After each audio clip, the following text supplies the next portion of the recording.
En este vídeo vamos a mostrar una de las posibles soluciones del ejercicio correspondiente al problema número 2 del examen de julio de 2019. ¿Qué dice el enunciado del problema? Pues en primer lugar, el enunciado del problema nos dice que un profesor quiere utilizar un archivo de texto con el fin de guardar las calificaciones de un grupo de alumnos en una asignatura, para posteriormente calcular la nota final de cada uno. Como muestra la figura, para cada alumno del grupo se tiene que almacenar en una línea del archivo notas.txt varios datos.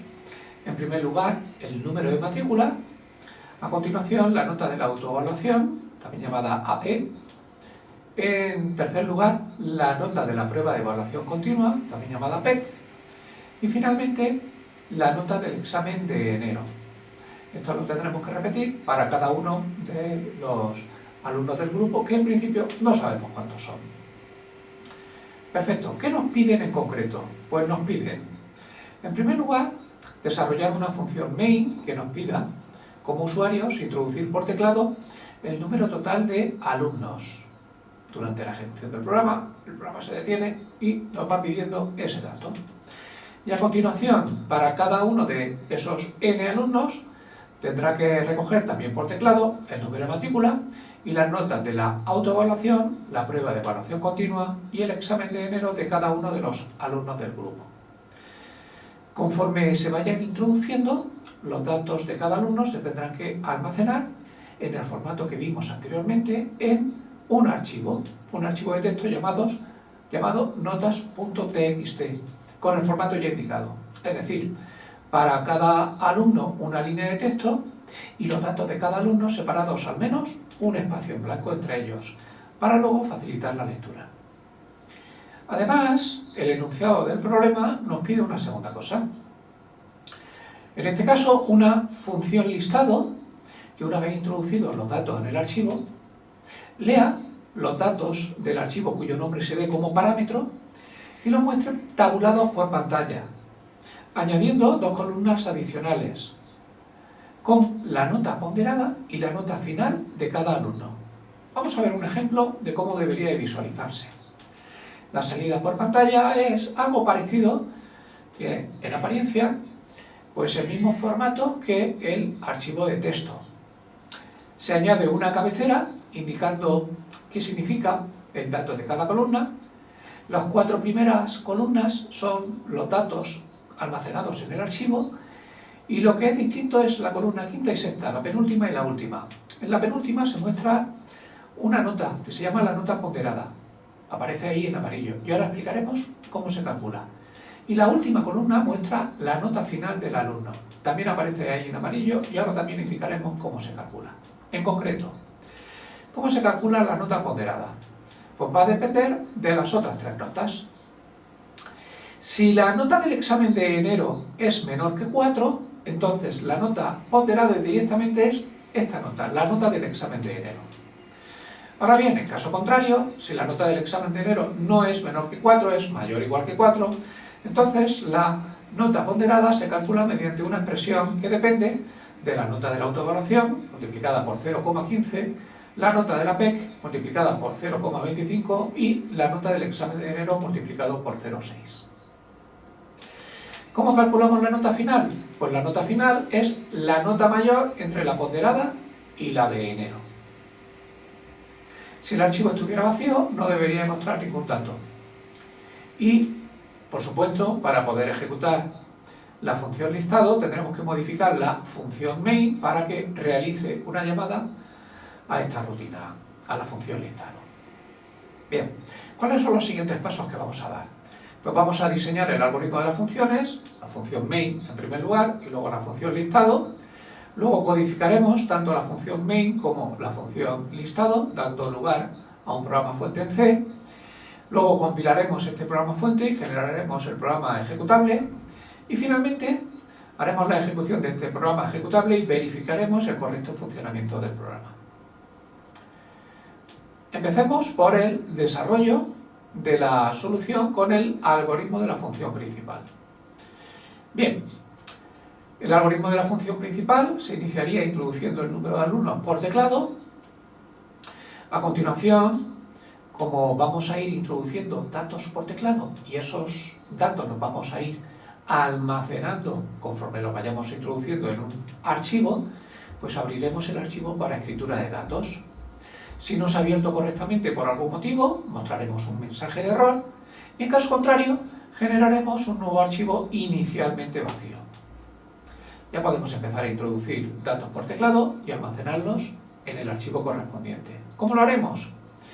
Pues como hemos dicho que vamos a introducir n alumnos, vamos a repetir n veces lo siguiente. Introducir por teclado el número de matrícula, a continuación la nota de la autoevaluación, seguidamente la nota de la PEC y finalmente la nota del examen de enero.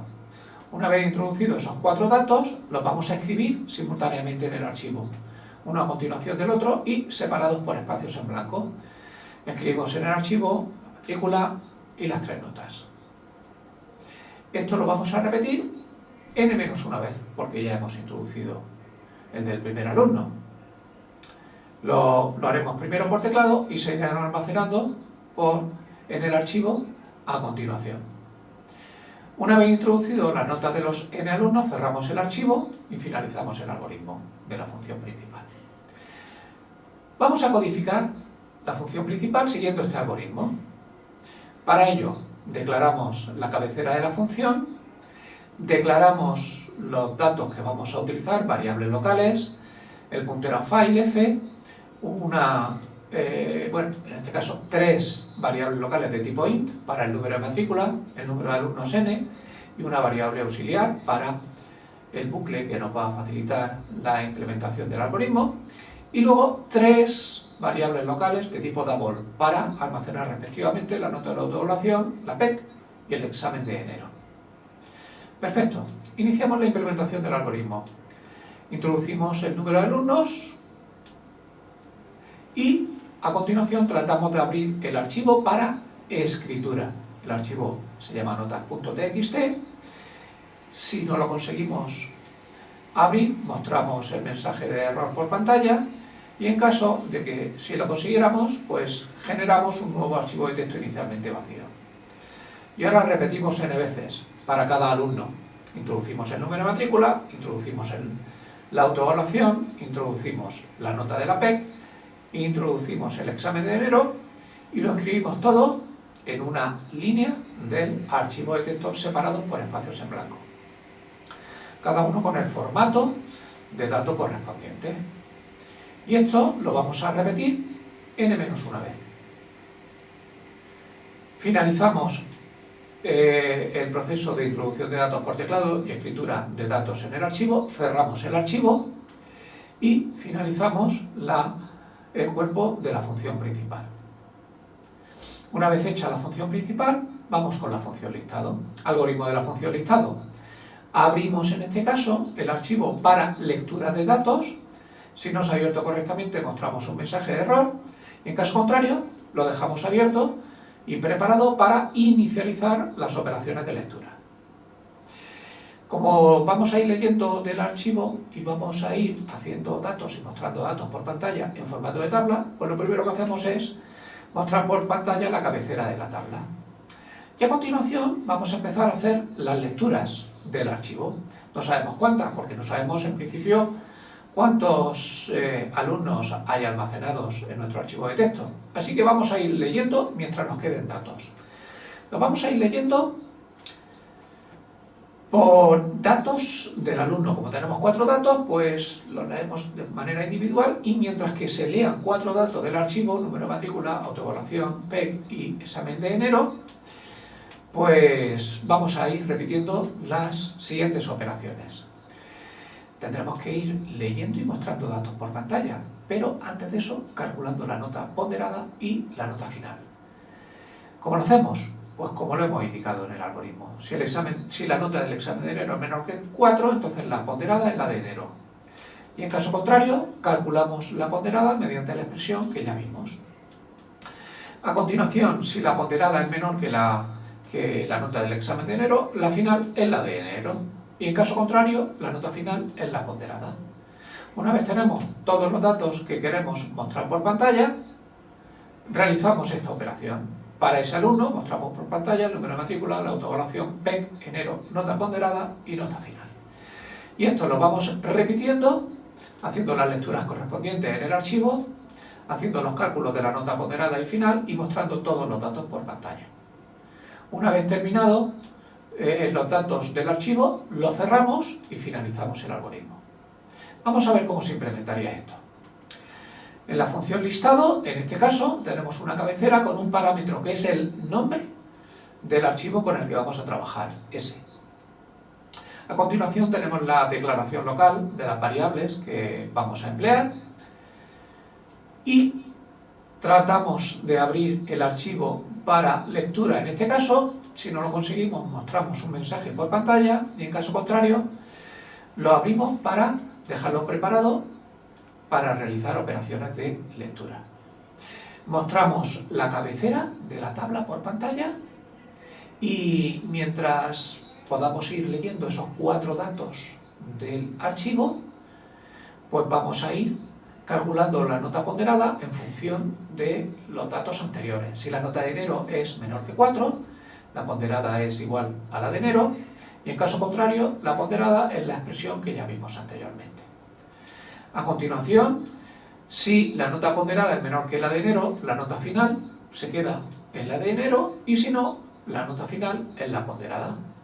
Y esto lo vamos a ir repitiendo para cada alumno. Eso sí, después de hacer esos cálculos, mostramos por pantalla, en formato de tabla, en este caso en una línea de esa tabla, pues los datos que hemos leído del archivo y los que acabamos de calcular. Y esto lo repetimos mientras nos encontremos con datos en el archivo. Una vez finalizadas las lecturas, cerramos el archivo y terminamos la implementación del cuerpo de la función listado. Perfecto. ¿Qué nos quedan? Pues nos quedan algunos pasos todavía. Vamos a unir los trozos de código, vamos a completar el programa fuente, vamos a compilar y generar el programa ejecutable y vamos finalmente a ejecutar y verificar el correcto funcionamiento del código. Pero esto lo haremos en otro vídeo que podemos ver a continuación.